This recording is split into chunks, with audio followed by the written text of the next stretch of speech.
Everybody, and welcome to Brick and Driver, where today I'm going to be revealing to you guys the results of the car of quarter two, and a quick reminder that the winner of this automatically advances to the car of the year.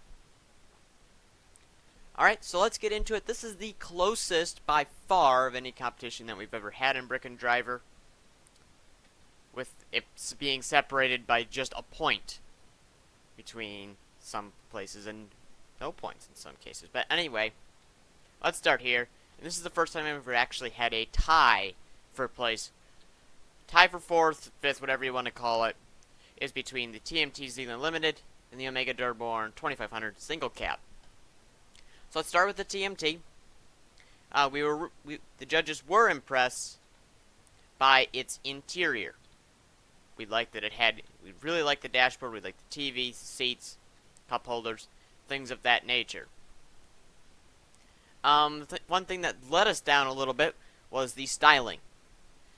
We found that the styling was a little bit bland, and that was the main thing that we had. And the performance was pretty good for a van. So yeah, the styling on this really let it down, in our opinion. And then moving on now to the Omega Dearborn 2500 single cab. We really liked the front looks of it. I'm not a Ford fan, but I do like the front looks of this. And when I did some towing tests with it, I shared the results with the judges.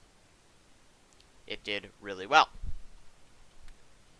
But the main thing that let it down, and it's why it is where it is its interior.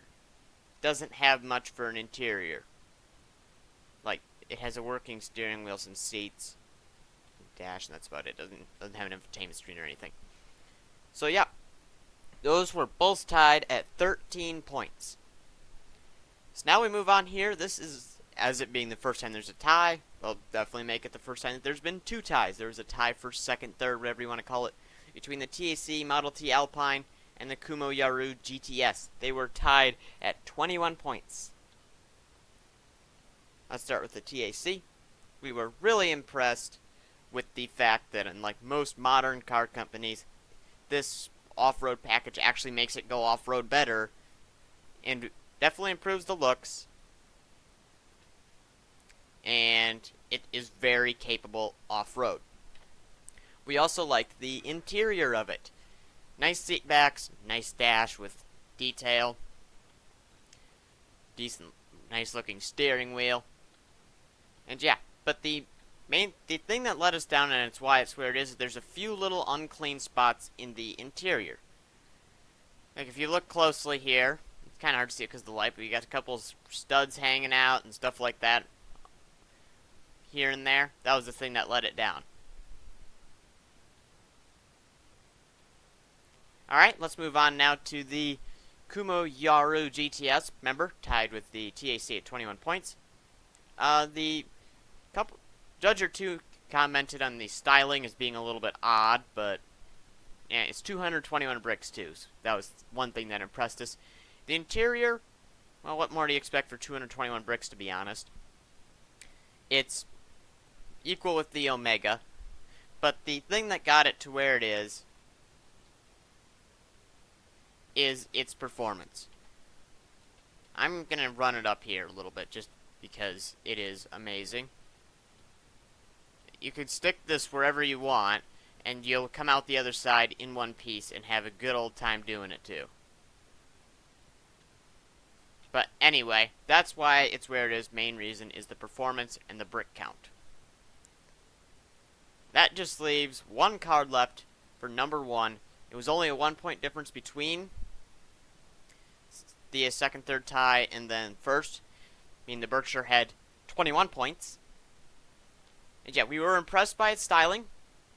We really liked the styling on this. We liked all the little details on it. And yeah, on the inside, it has a very nice interior. One of the better ones we've seen. Big infotainment screen, wood grain, nice sunroof that doesn't have like a brick connecting it that's super visible, which was nice. And it also had pretty nice performance for a big car too. Good suspension, pretty much everything about it was good, and that is why it is here.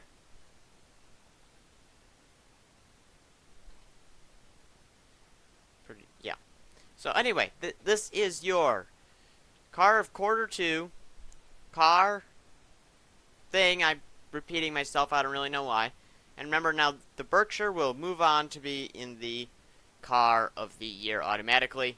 We know it'll be going up against the Torii Best Deal GTX.